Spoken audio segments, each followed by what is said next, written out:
When I saw him standing by the grill, beer in hand, laughing with my husband, something inside me shifted just slightly, but enough to make me notice. It wasn't the fact that he'd grown into a man, tall, broad-shouldered, sunburnt from early summer rays, it was the way he looked at me. Not like a boy looking at his aunt, but like a man who had seen me. Really seen me. And in that fleeting second, I looked back. Not the way I should have. Not the way a proper, faithful woman should. His eyes met mine across the yard, and I felt it. That spark. That old, dangerous warmth I hadn't felt in years. I laughed too loudly at someone's joke to distract myself, but I was no longer present. My body was at the party, but my mind had wandered to a place it had no business visiting. And when he passed behind me to grab another drink, his hand brushed my back, accidentally, maybe, but my skin remembered it far too long. My breath caught. I told myself to let it go. I told myself it was nothing. But it wasn't. Not to me. And the worst part is, I knew it wasn't the last time it would happen. Because something had cracked inside me that day. And 2 years later, that crack would become an earthquake. But before I tell you how everything fell apart, before I share the moment that turned a quiet attraction into the collapse of 2 families, tell me in the comments, have you ever ignored a gut feeling that later changed your entire life? The smell of grilled meat and sunscreen always takes me back to that day. Early summer, just warm enough for short sleeves and late dinners. The backyard was full, children running barefoot in the grass, adults holding drinks and plastic plates, someone's music playing too loud from a speaker near the porch. I stood with a glass of white wine in my hand, smiling when expected, nodding along to half-heard conversations. But my eyes kept drifting. He hadn't been a child in years, but in my head, he always remained the awkward teenager with 2 long limbs and a quiet disposition. But that day, he was something else entirely. Confident. Sharp. The kind of man you noticed when he walked into a room. Or in this case, stepped onto a freshly mowed lawn wearing aviators and a dark blue shirt that clung to his shoulders just right. I felt the shift instantly. It startled me. We hugged, briefly. I told myself it was nothing when my fingers lingered at his back just a beat too long. I even blamed the wine. But my heartbeat told a different story. He had a new tone in his voice when he said hello. It wasn't flirtatious. It was just aware. Like he remembered something about me no one else had bothered to notice. My husband was, as always, chatting with his brother near the patio. They were talking about garden mulch or engine filters or whatever held their attention that month. I'd stopped listening to those conversations years ago. He was a good man, my husband. Stable. Reliable. The kind of man who never missed a bill, always mowed the lawn on Saturdays, and assumed a quick peck before bed was enough to sustain a marriage. And maybe it had been. Until recently. I couldn't tell you when exactly I started feeling invisible. There wasn't one moment, no sudden betrayal or hurt. It was more like a slow fade. The kind you don't notice until you catch your reflection in a shop window and realize you don't recognize the woman staring back. I'd lost something. Or maybe I'd buried it under years of chores, family dinners, and pretending I was fine. So when his hand brushed the back of my arm as he reached for a soda from the cooler, I felt it like a match to dry paper. He didn't even look at me, at least, not right then. But I stood there for a full 5 seconds longer than necessary, pretending to study the drink options, trying to breathe normally. Later, we sat across from each other during dinner. A long table stretched down the patio, mismatched chairs pulled from different rooms, children squirming at one end while the adults clinked glasses at the other. He made a joke. I laughed too quickly. Our eyes met again. It wasn't bold. Not inappropriate. But it was charged. After dessert, I excused myself. Said I needed a break from the noise. I stepped inside, wandered into the quiet of the kitchen, and leaned against the counter. I needed to get a hold of myself. To remember who I was. But the door creaked behind me, and he walked in a second later. I figured you'd want a refill, he said, holding up a half-full bottle of the same wine I'd been drinking. Thanks, I said, voice too light, too polite. He poured it for me, set the bottle down, and leaned against the opposite counter. We were alone. The sound of laughter drifted in through the open windows, but in that moment, it felt like we were in a bubble. A quiet one. Just us. You seem different, he said after a pause. Different how? Lighter. Like you're not carrying the world on your shoulders anymore. I let out a breath of amusement. That's generous of you. It's true, he said. And the way he looked at me then, like I was something worth seeing, made something ache inside me. I changed the subject quickly. Asked about his new job, his new place. Anything to redirect. But he kept his eyes on me, steady and calm. I felt exposed. Like he could read every thought I was trying not to have. I left the kitchen soon after. Walked briskly out to the yard, joined a conversation I didn't care about just to ground myself. But even then, I could feel him behind me. Not in a physical sense. In a gravitational one. That night, back at home, I couldn't sleep. My husband lay next to me, snoring softly, peaceful and unaware. I stared at the ceiling and thought about a simple brush of fingers, a lingering glance, a glass of wine passed from one hand to another. None of it meant anything. Not really. Unless I let it. But the problem was, I'd already let it. It was small, like a seed tucked beneath the surface. But even then, I knew, it would grow. And it would change everything. The morning light was softer than usual, stretching across the kitchen tiles in long, golden beams. The house was still asleep. Plates from the night before were stacked beside the sink, half-full glasses resting forgotten across counters, a gentle hum of silence wrapping the space like a warm blanket. I tiptoed in, barefoot, wrapped in my robe, hoping for a moment of quiet before the inevitable chaos of breakfast and children and chatter resumed. I hadn't expected him to already be there. He stood by the coffee machine, his back to me, hair tousled and shirt wrinkled as if he hadn't slept much. Or at all. The sunlight hit the side of his face as he turned slightly and noticed me. He smiled, not wide or teasing, but low and slow, the kind that sneaks under your skin before you can build a defense. Morning, I said, my voice too small in the open space. He nodded, then reached for a second mug, silently offering it to me. I hesitated just long enough to feel the weight of my own nerves before I stepped closer and took it. Our fingers didn't touch, but the air between us thinned. It felt warmer suddenly, more alive. For a few seconds, we said nothing. Just stood, letting the smell of brewing coffee fill the silence, pretending this was a normal morning, that we were nothing more than extended family sharing space. But everything felt altered, like we were walking on ice that might crack under the weight of one wrong glance. He poured the coffee and handed me the mug. I took it, careful not to let my fingers brush his. I wasn't sure why that felt like a boundary that couldn't be crossed, especially after the night before. Or maybe I knew exactly why. I just wasn't ready to face it. I sat at the far end of the table, placing my cup down slowly, measuring my breath. He remained standing, leaning against the counter, watching me with a quiet stillness that felt too intimate for such an early hour. There was a gravity to that silence, not hostile or even uncomfortable, just dense. We were both waiting for something, and maybe hoping it wouldn't come.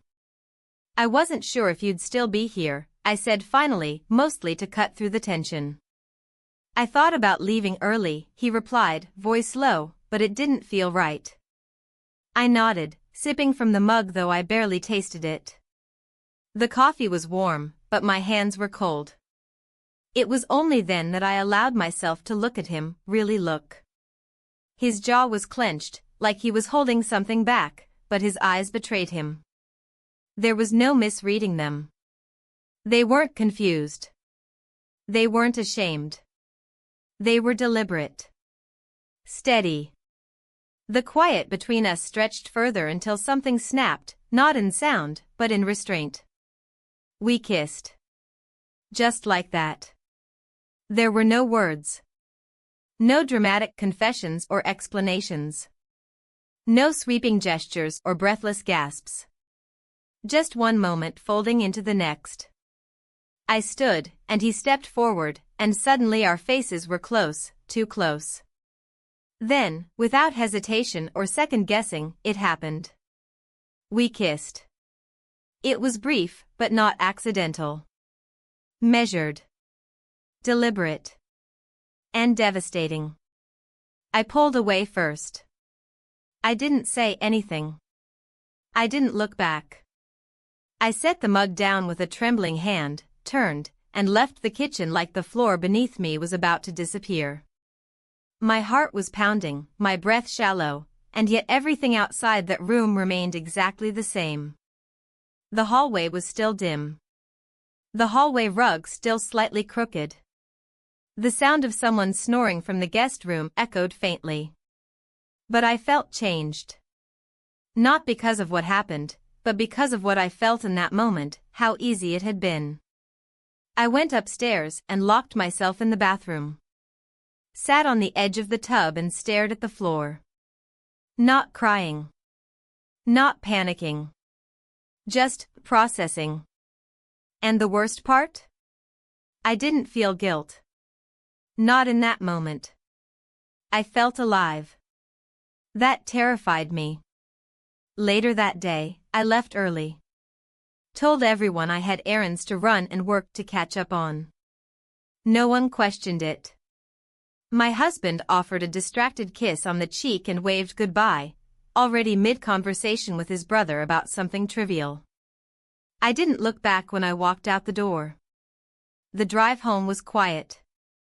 I turned off the radio and drove in silence, the engine's hum and the rhythmic pulse of tires against asphalt my only companions. My hands gripped the steering wheel tighter than necessary, and my reflection in the rearview mirror looked older somehow. Not aged, but tired.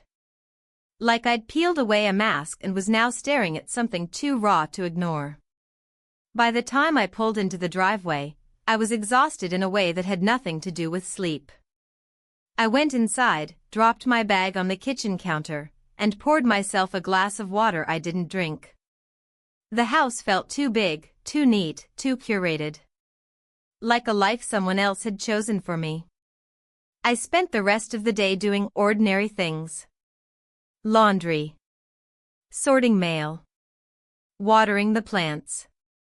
All while a loop played in my head, his face, that moment, the way my body had betrayed every rational thought I had. I didn't tell anyone. Of course I didn't. Not even myself, not fully. I locked it in a part of my mind I reserved for things I didn't want to examine too closely. But even locked away, it echoed. That night, in bed next to my husband, I lay awake. He turned toward me in his sleep, arm draping across my waist. The same gesture he'd made for years. Familiar. Safe. I closed my eyes, and for a brief second, I imagined I was back in that kitchen, sunlight spilling across the counter, the taste of coffee still on my lips, and a choice I hadn't fully understood until it was too late to take back. 2 years passed like a slow breath, unnoticed in the moment, but heavy in hindsight. Life moved forward in quiet increments. Seasons changed, our routines deepened, and time folded over itself like pages in a book you've read too many times. There was no drama, no visible fracture, just a quiet erosion of something I couldn't name. And still, I never spoke of that day. I convinced myself it had been an isolated lapse. A moment born from too much wine, too little attention, and the dangerous intimacy of shared history. I filed it away like a photograph you can't bring yourself to throw out but also can't look at for long. I built walls around it. Tall ones. And for a while, they held. My marriage returned to its usual rhythm. Comfortable, functional, unremarkable. We celebrated anniversaries with dinners we forgot the next day. We planned holidays and compared schedules. We smiled in family photos. From the outside, we were the definition of normal. Inside, I'd learned to quiet the hum of what I'd felt. Or I thought I had. Then came the island. It was my husband's idea, some last-minute promotion he found online for an off-season retreat. A break, he called it, flipping his laptop around to show me pictures of quiet beaches and modest villas. It looked peaceful, isolated, sun-soaked in a way that promised escape.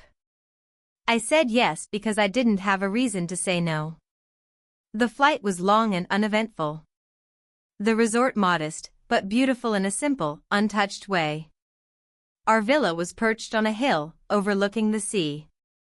The room smelled of citrus and salt. The sheets were stiff from sun and laundry starch.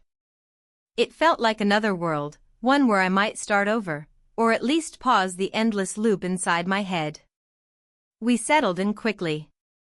Walks on the beach in the early morning, lazy breakfasts, late afternoon naps. It was the kind of place that made you forget time. We talked more than we had in months. Nothing deep. Just soft conversations about food and the waves and how we should do this more often. I was beginning to believe I'd finally managed to leave that part of myself behind, until the third night. The resort restaurant was a short walk down a stone path lined with lanterns and climbing vines. It was quiet, half-empty. We arrived just as the sun dipped into the ocean, casting everything in orange and rose. We were seated on the terrace, a small table tucked in the corner. My husband was reading the wine list, forehead creased in concentration, when I felt something shift in the air. A familiar voice behind me said a waiter's name. And my chest tightened before I even turned around. I didn't recognize him immediately. He was taller, broader somehow. His hair shorter, his movements slower, more measured. He wore a linen shirt, unbuttoned at the collar, and there was something in the way he carried himself, something unspoken, self-contained. But the moment our eyes met, everything I'd buried came crashing back. I looked away too quickly, as if avoiding eye contact might erase him from the scene. But I couldn't unsee him. My husband didn't notice. He was still asking the waiter about the house red. I, meanwhile, couldn't breathe properly. My mind raced ahead, panicking, calculating. Had he seen me? Did he recognize me? Would he say something? When I glanced back, he was settling at a table across the patio, with someone. A woman. His wife, I assumed. She was striking, tanned, poised, smiling at him with the casual affection of someone who hadn't learned to worry yet. I watched him pull her chair out and sit down, laugh at something she said. It looked natural. It looked real. And it shattered whatever narrative I'd written to make peace with my memory of him. I sat through dinner like someone performing a part. I nodded, smiled, responded in half-thoughts. My husband didn't seem to notice, though once he asked if I was tired. I said I was. I lied. When we stood to leave, I risked one final glance across the terrace. His gaze found mine instantly. Not by accident. As if he'd been watching, waiting. He didn't smile. He didn't look away. Just held my gaze like a question I didn't know how to answer. I barely remember the walk back to the villa. The gravel path, the quiet, the weight in my chest. That night, I lay awake long after my husband fell asleep, staring at the ceiling fan spinning in slow, hypnotic circles. The next morning, he was at the breakfast buffet. I didn't approach. I couldn't. But I watched from a distance, hiding behind sunglasses and a cup of bitter coffee. He moved like someone who wasn't in a hurry. Like he was exactly where he wanted to be. And somehow, that made everything worse. Later that day, we passed each other near the pool.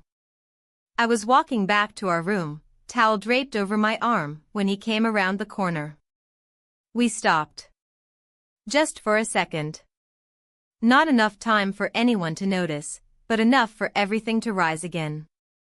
His voice was quiet, almost a whisper. I didn't expect to see you here. Neither did I. But I didn't say that. I couldn't say anything. I just nodded, then kept walking. That evening, there was a group cocktail hour near the cliffs. Complimentary drinks, music, awkward mingling. My husband wanted to go. I didn't. But I followed. He was there, of course. With her. Laughing. Drinking. Acting like this was just another evening. I stood by the railing, pretending to admire the view. The waves crashed below, rhythmic and constant. Behind me, conversations blurred into background noise. I felt a presence at my side before I heard his voice. You look the same, he said quietly. I didn't turn. I just asked, do I? Better, he added after a moment. I closed my eyes. Let the ocean air sting my skin. What are we doing? I asked, voice barely audible. I don't know, he answered. But it doesn't feel over. And that was the problem. It didn't. Not then. Not anymore. The next morning came heavy with silence. Not the kind that's peaceful or still, but the kind that presses against your chest and won't let go. My husband was already gone when I woke, his half of the bed cold, sheets neatly tucked where his body had been. A folded note on the nightstand said he'd gone on the group hiking tour and would be back around noon. I was relieved. I didn't want to talk. I didn't want to explain why I hadn't slept, or why my face looked older in the mirror, tighter around the eyes. I got dressed slowly, choosing a loose sundress that didn't cling, didn't suggest anything. Neutral. Safe. I tied my hair back, slipped into sandals, and left the room without any real direction. The resort wasn't large, and by now I'd memorized its winding paths, the ones that curved toward the gardens, the ones that dipped toward the beach, the ones people only took when they didn't want to be seen. I found him standing by the outdoor lounge, looking out toward the water. Alone. I should have turned the other way. I should have walked back to my villa and buried myself in the illusion of self-control. But I didn't. Something stronger than fear pulled me forward. He heard me approach and didn't move. His posture was relaxed, hands resting on the railing, shoulders slightly tensed like he was holding something in. The sea behind him shimmered in the sun, calm and endless. I stopped a few steps behind him, not sure what to say, or if I was even supposed to say anything. Then, as if he'd sensed the storm inside me, he turned slowly. Walk with me, he asked, voice even. I nodded. We walked along the outer path that bordered the edge of the cliffs. The ocean wind caught in our clothes, lifting the hem of my dress, rustling the trees overhead. The farther we walked, the fewer people we saw. Most guests were likely still at breakfast or on excursions. The air smelled of salt and frangipani. At first, we didn't speak. Our footsteps on gravel filled the quiet. But the silence wasn't empty. It pulsed with every unsaid thing between us. Eventually, I found my voice.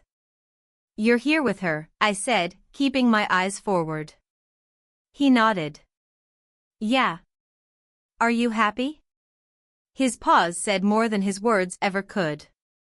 I thought I was, he said finally. Until I saw you.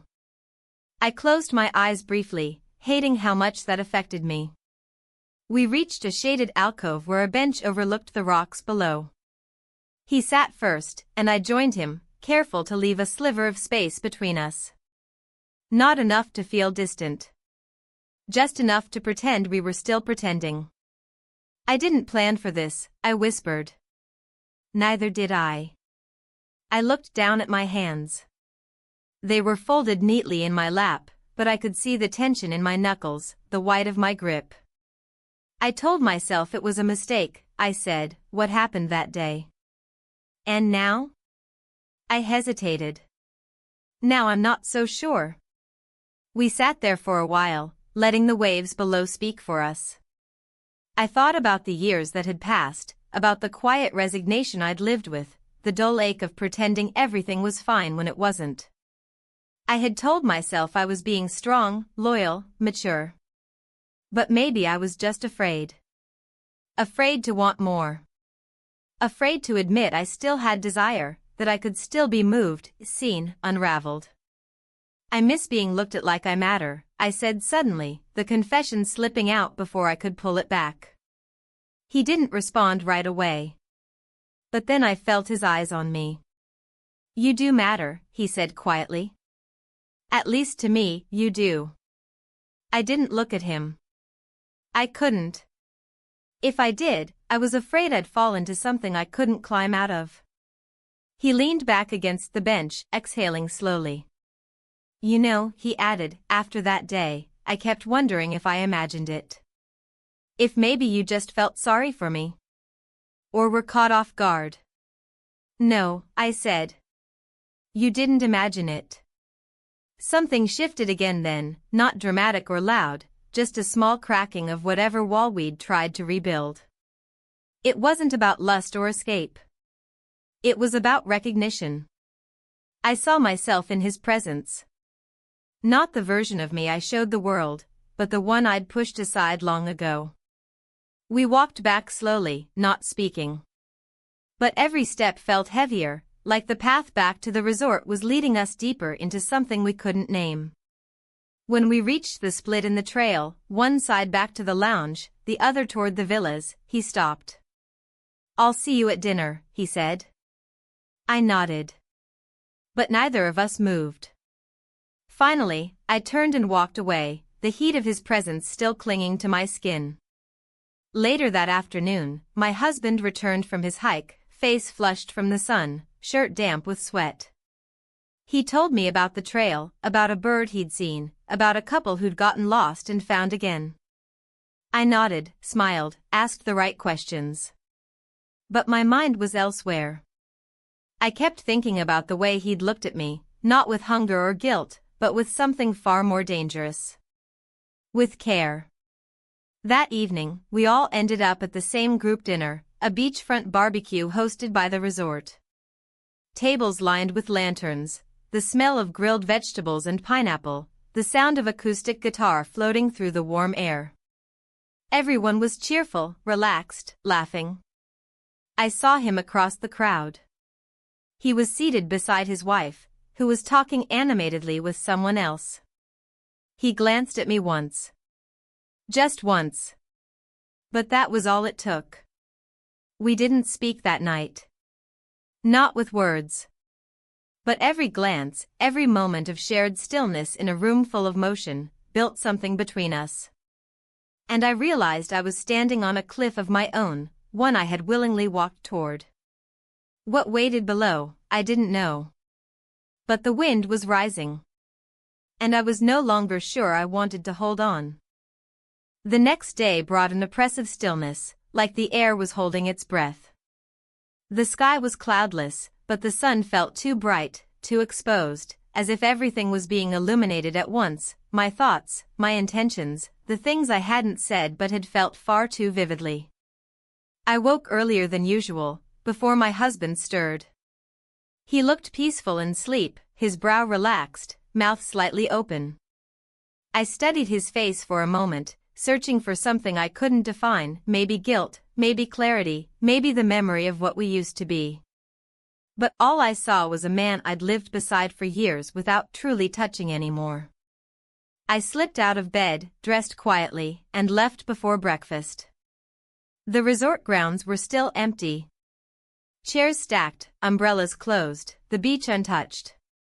The ocean stretched endlessly, quiet and calm, as if it too had decided to wait and see what I would do next. I walked the perimeter path slowly, not to clear my head but to allow it to speak freely. I didn't resist the memories anymore. I didn't try to justify or rewrite them. I just let them in. When I returned to the villa, my husband was gone. A note on the table said he'd gone into town with another couple we'd met on the second day. I stared at the handwriting for a long time. It felt like a message from someone I used to know. Familiar, but distant. I spent the next few hours moving through the day as if on autopilot, reading, sitting near the pool, eating a salad I didn't taste. The hours passed slowly, like they were waiting for me to make a decision I didn't want to face. By late afternoon, I found myself in the small library near the resort's lobby. It was quiet, tucked away behind heavy wooden doors, barely used.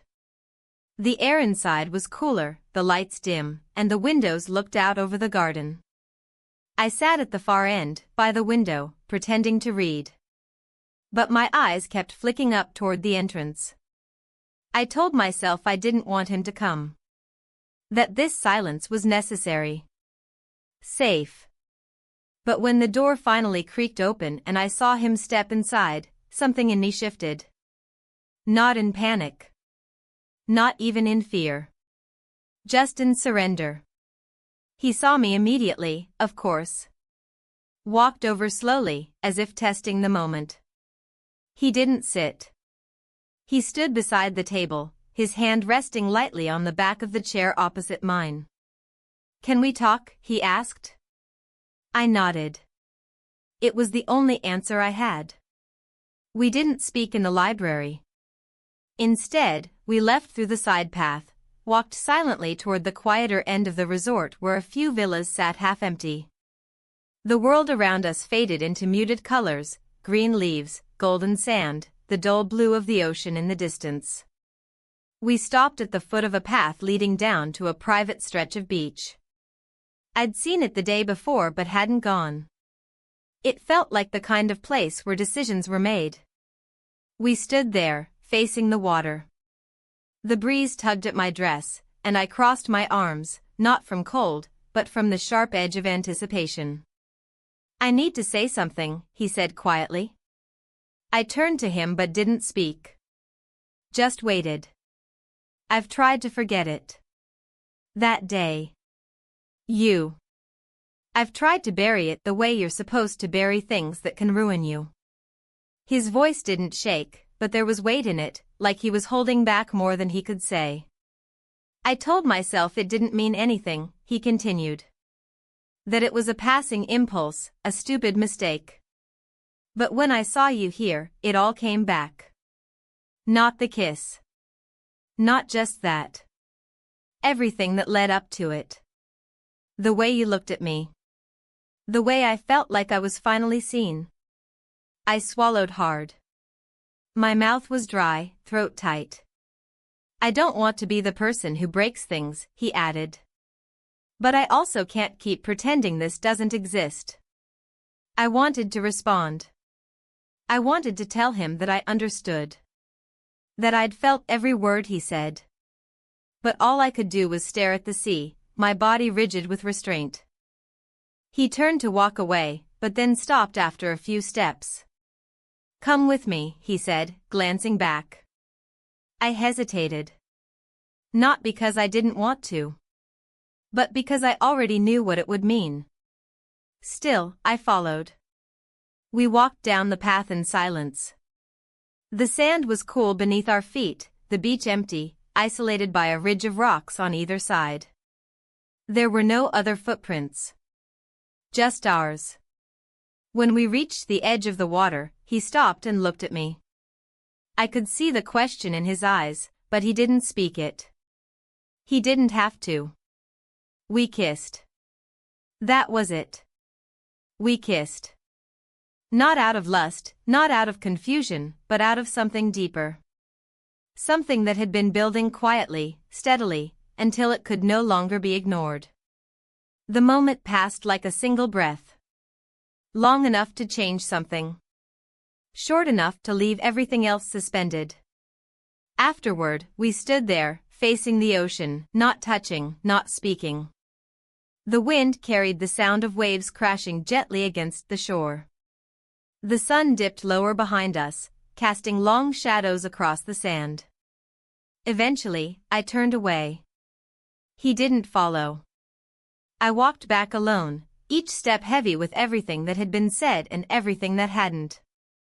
My mind replayed the feeling of his lips, the heat of his closeness, the silence that followed. And beneath it all, the same truth kept echoing: I had crossed a line I couldn't uncross. Again. When I reached the villa, my husband was back. He smiled when he saw me, asked if I wanted to go to dinner early. I said yes, because I didn't know how to say no without unraveling everything. That night, I sat across from him at the same table where it had all begun days ago. The music played, the torches flickered, and people laughed around us. I smiled. I made conversation. I held my fork with a steady hand. But inside, something had shifted. Something quiet but irreversible. I had stepped away from who I'd been. And I wasn't sure if I could find my way back. The morning after was different. Not just in the air, but in the way my body moved through space, as if something fundamental had been rearranged inside me. I woke before the sun, the room still cast in a soft gray. My husband's even breathing beside me was the only sound, steady and unconscious. He hadn't stirred once during the night. I lay still, staring at the ceiling, aware of every inch of my body, like it had become foreign, like it had betrayed me by feeling too much, too deeply. I didn't move for a long time. I listened to the birds waking outside, the occasional rustle of palm leaves brushing against the windows, the faint hum of distant ocean waves. I knew, in a way I hadn't before, that something had changed, permanently. Not in the world around me, but in me. And once that change takes root, it doesn't go away. It waits. Eventually, I got out of bed and dressed quietly. The clothes I chose didn't matter. Nothing felt right. Everything either clung too tightly or hung too loose, like I didn't belong in any of it anymore. I settled on something neutral and practical, then stepped outside before the weight of my thoughts could pull me back down. The resort was still half asleep. A few employees setting up breakfast stations, a couple of guests stretching on the lawn. No one looked twice at me. I walked to the beach, taking the long path, letting my sandals sink into the sand with every step. The sky was opening in layers, lavender, then pale peach, then gold. I didn't expect to see him there. He stood near the edge of the water, hands in his pockets, facing the horizon. The tide was low, gentle waves rolling in and out with quiet rhythm. He didn't turn when I approached. He didn't need to. He knew I was there. And I hated how much that familiarity comforted me. I didn't say anything. I just stood beside him, our shadows stretching long behind us.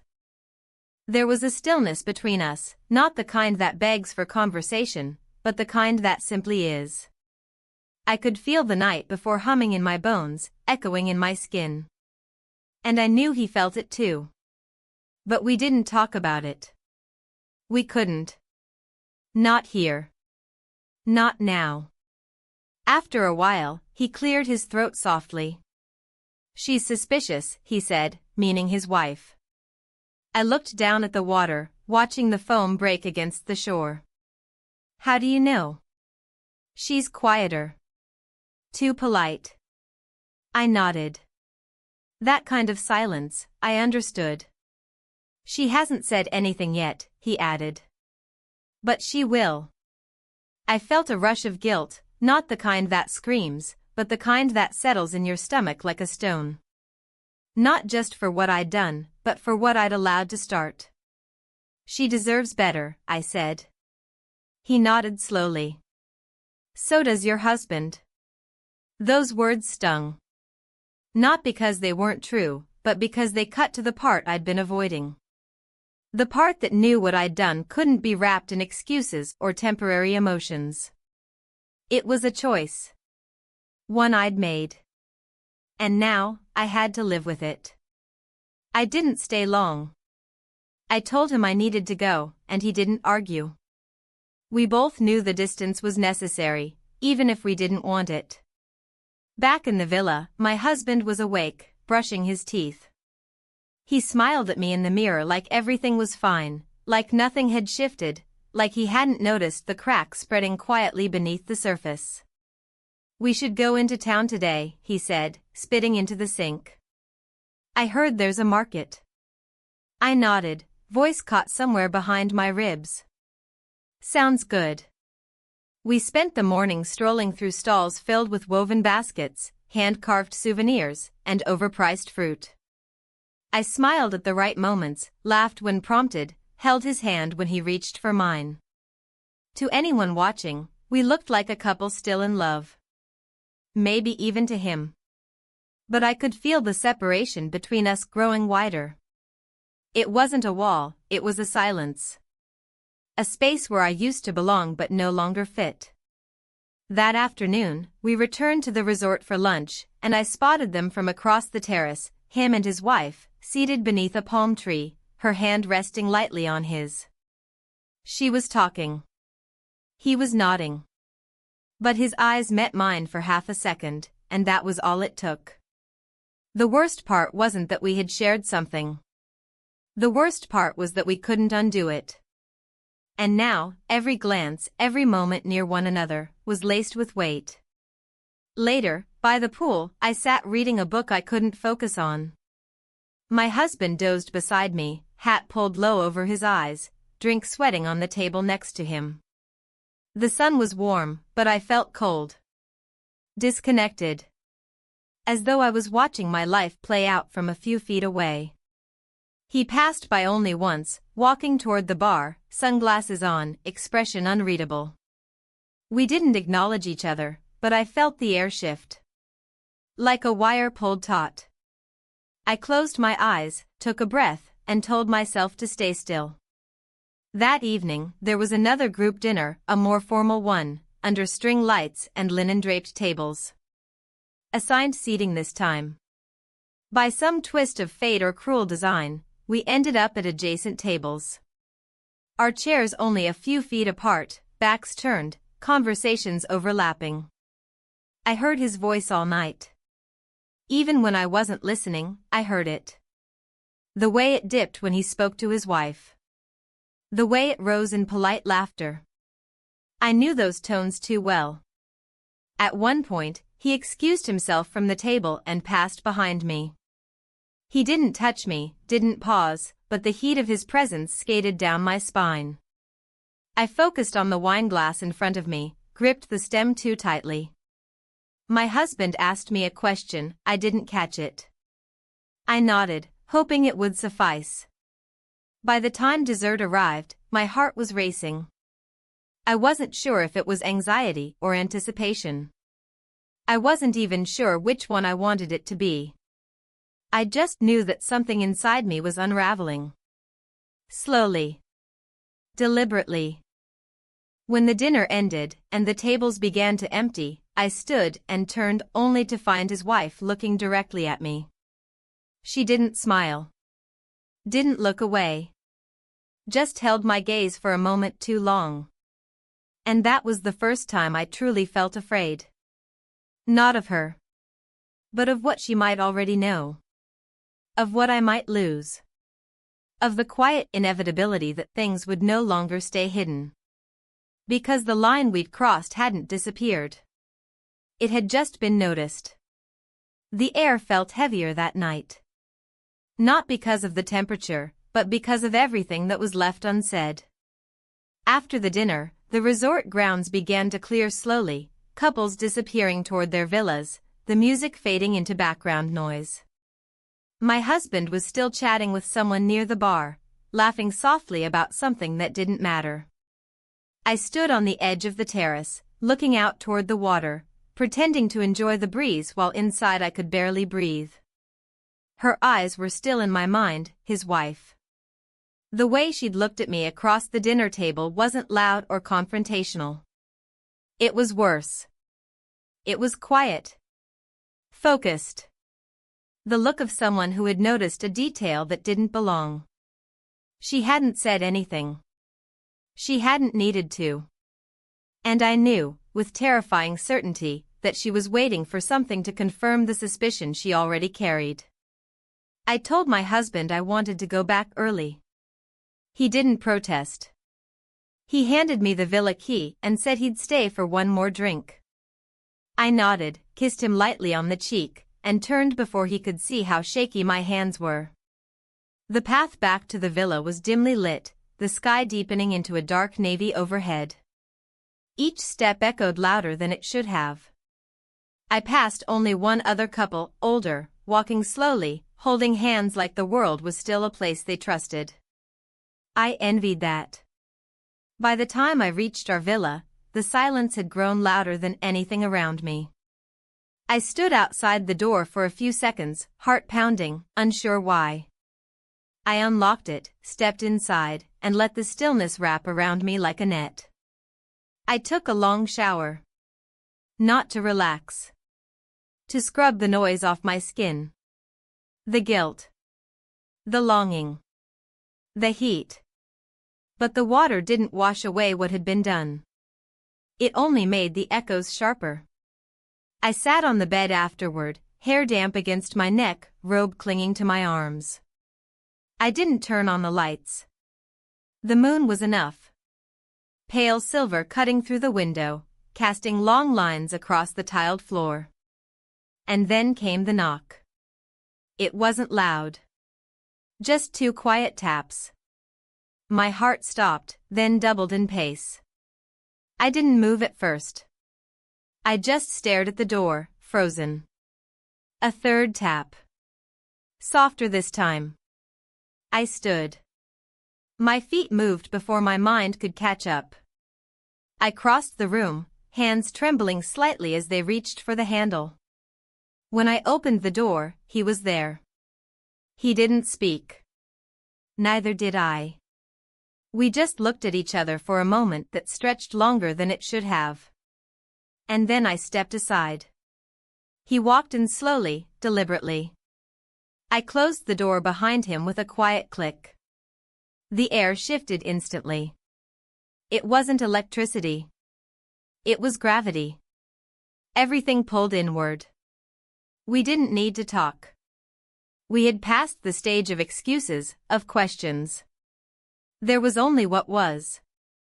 And what was, in that moment, was inevitable. We spent the night together. There is nothing more to say. No poetic framing. No dramatic explanation. It happened. And it changed everything. When I woke the next morning, he was already gone. The space beside me was cold, the sheets smoothed over like no one had ever been there. But the air still carried him. My skin remembered the weight of every second. I lay still for a long time, trying to collect the pieces of myself scattered across that room.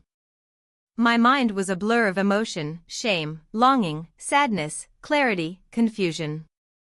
They all existed together, tangled and indistinguishable. Eventually, I rose. Washed my face. Dressed.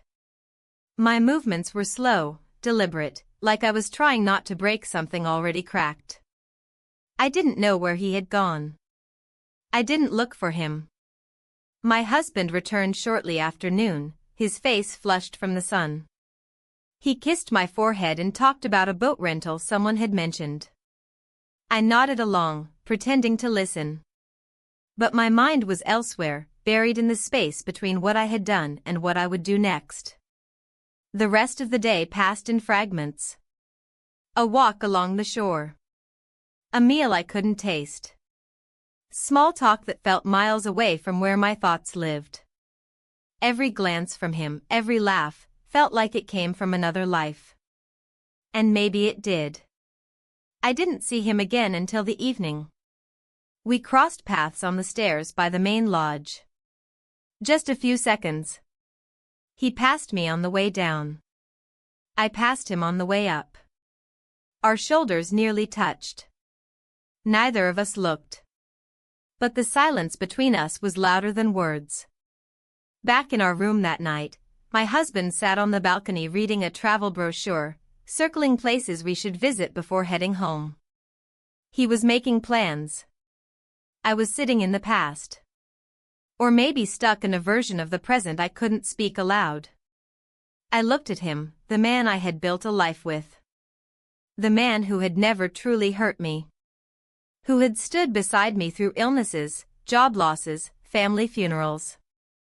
Who had kissed my forehead every night for 20 years. Who had trusted me. And in that moment, I hated myself. Not just for what I had done, but for the fact that I couldn't bring myself to regret it. Because even through the guilt and the silence and the fear, I still remembered what it felt like to be wanted. To be seen. To be alive. And I didn't know how to unfeel that.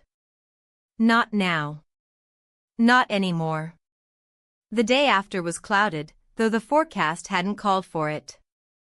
The sky hung low, pale gray with hints of silver, casting a muted light over everything. It suited the mood I carried inside me, thick, heavy, impossible to shake. I stood by the window of our villa for what felt like an hour, watching the ocean move in slow repetition, unable to will myself into any motion. My husband was still asleep, buried under the sheets with one arm thrown across the pillow where I hadn't laid. He looked peaceful, oblivious. And I envied that. I envied his distance from everything I now held inside me. The knowledge. The guilt. The fracture. Eventually, I moved through the room, quiet and careful. I didn't want to wake him. I didn't want to face the weight in his eyes, the warmth in his voice, the unknowing kindness that felt more cruel now than anything else. I left a note on the bedside table, just a small lie. Went for a walk. But I wasn't walking to clear my head. I was walking to avoid it.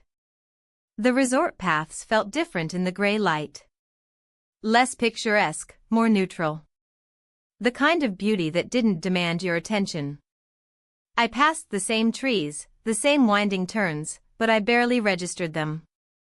I walked slowly, my sandals brushing against gravel, my arms folded across my chest, holding something in place I couldn't define. Eventually, I wandered into the garden behind the main lodge. It was quiet, overgrown in a curated sort of way. A narrow bench stood under a tree near the back, half in shadow. I sat there, more to sit than to be anywhere specific. I didn't expect him to find me. I didn't want him to. But when he appeared on the path, walking alone, I didn't look away. He saw me almost immediately, paused for just a moment, then continued toward me. His steps were steady, measured. He didn't ask if he could sit. He just did. We sat in silence for a long while. I didn't count the minutes. I couldn't. Time had lost meaning somewhere between what I'd done and what I had yet to face. There was only this strange, brittle space between us now, filled with everything we'd tried not to say. I think she knows, he said eventually, voice low. I turned to him slowly. Your wife? He nodded. She hasn't said it. But she's different. She's watching me like she's waiting for me to tell the truth. I stared down at my hands. They were resting in my lap, motionless, cold. He didn't continue right away.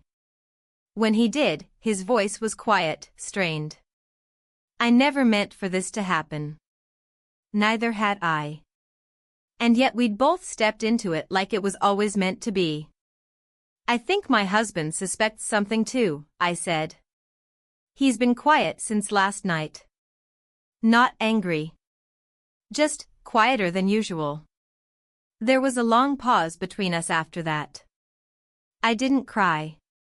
I hadn't cried through any of this, and I still couldn't. My emotions had reached a place beyond tears, somewhere deeper, more settled, like stones resting at the bottom of a lake.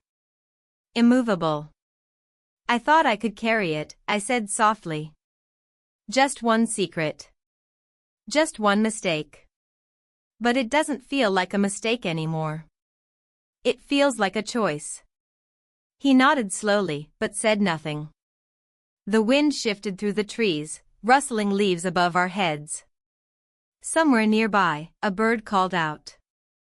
I wondered how many people had sat here before us, saying things they shouldn't have said, thinking things they never meant to think. I wondered how many of them had walked away clean. I don't know how to go back, I said. Me neither. We sat there longer than we should have. Eventually, he stood, glanced down at me, then back toward the path. We leave tomorrow, he said. First flight in the morning. My heart skipped, then steadied. I know. He hesitated, and for a brief moment I saw something flicker in his eyes, sadness, maybe, or relief. Then he nodded once and walked away. I watched him go, every step pulling something further from me. When I returned to our villa, my husband was sitting on the edge of the bed, a phone in hand. He looked up as I entered, then set it down. I was starting to wonder, he said. I gave a weak smile. Just went for a walk. He studied me for a moment too long, then stood. We're still going to the village later, right? For the market? Yes, I said. Of course. But my voice didn't feel like mine. The afternoon passed in a blur.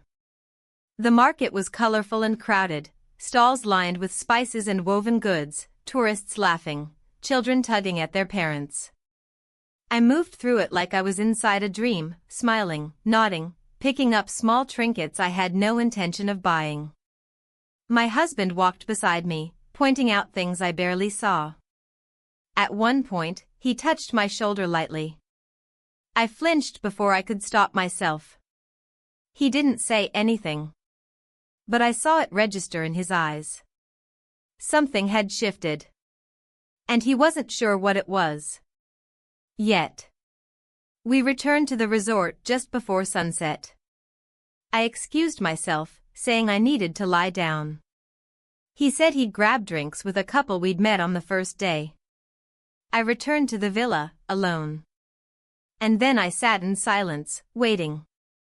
I didn't know what for. A knock? A confrontation? A confession? But nothing came. Only the sound of waves outside, soft and constant. And inside, the weight of a truth I could no longer carry without it changing everything. The day of departure arrived not with a storm or confrontation, but with stillness. A kind of hush that settles over everything when people know change is coming but no one wants to speak it aloud. The sun was just beginning to rise when I stepped out onto the balcony, the sky soft with pastels. The air felt unusually cool for the island, carrying with it a weight I couldn't define. Or maybe I could, and I simply wasn't ready to call it by its name. Inside, my husband was folding the last of our clothes, zipping up the suitcase with the same methodical patience he applied to everything in our life together. His routine comforted me once. Now it only reminded me of how carefully we'd avoided looking at what had been missing for far too long. He didn't ask how I slept. I didn't ask him either. We moved around each other like dancers stuck in muscle memory, performing familiar steps without music. Breakfast was quiet. We sat at our usual table on the terrace, overlooking the beach. He scrolled through his phone while I sipped lukewarm coffee. There was no small talk, no lingering eye contact. Just the subtle ticking of time as it carried us closer to the flight that would take us back to our life, the one we'd been pretending still fit. I glanced across the terrace once, half hoping I wouldn't see him, half hoping I would. But he wasn't there. Their table was empty. The seats tucked in, napkins neatly folded, untouched. Maybe they'd already left. Maybe they were avoiding this part, too. When we returned to our room, my husband stood at the door with the suitcase and looked at me carefully, like he was trying to decide something. "I left something at the front desk yesterday," he said. "A gift for your birthday. I'll grab it before we leave." It wasn't my birthday. Not for another month. But I nodded anyway. "All right," I said, barely recognizing my own voice. He left, and I was alone in the room. The moment the door closed behind him, I sat down on the edge of the bed and buried my face in my hands. The silence that filled the room wasn't peaceful. It was dense. Heavy with words I hadn't spoken, with actions I couldn't undo. I knew I wouldn't see him again. I didn't want to. Not really. Not like this. Some part of me still hoped for it, like a last thread not yet cut. But hope had long since stopped feeling like something gentle. When my husband returned, he handed me a small box. Inside was a necklace, delicate, simple, silver. It shimmered faintly in the morning light. I wanted to feel something. Gratitude, maybe. Or remorse. But all I felt was distance. "It reminded me of you," he said. "Clean. Quiet. Strong." I smiled politely and put it back in the box. He didn't seem to notice my hesitation. We left the room, handed over the key, waited for the shuttle with a group of strangers who all looked ready to go home. No one spoke. Just the occasional rustle of bags, the buzz of luggage wheels on pavement. At the airport, we moved through the checkpoints in silence. He held the passports. I followed. We found our gate early and sat in the corner, side by side, both pretending to be absorbed in our surroundings. I kept my eyes on the board overhead, watching flight numbers flicker and change. I didn't want to look around. I didn't want to see him. Or worse, see her. Because if I did, I wasn't sure what would give me away more, my eyes or my silence. But when I did glance up, I saw them. 2 rows ahead. She was standing with their bags. He was seated, staring straight ahead. His face was blank, unreadable. But his shoulders were tense. I could see it even from behind. She leaned down and said something. He nodded. He didn't turn. Neither did I. The flight was uneventful. A few bumps in the air, a few polite words exchanged with strangers.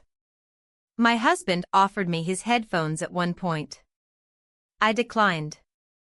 I spent most of the time staring out the window, watching the clouds drift below like islands themselves, far away, unreachable. He slept during most of it. Head leaned back, mouth slightly open. I envied him again, for the second time in days. Not because he was sleeping, but because he still believed I was beside him. Fully.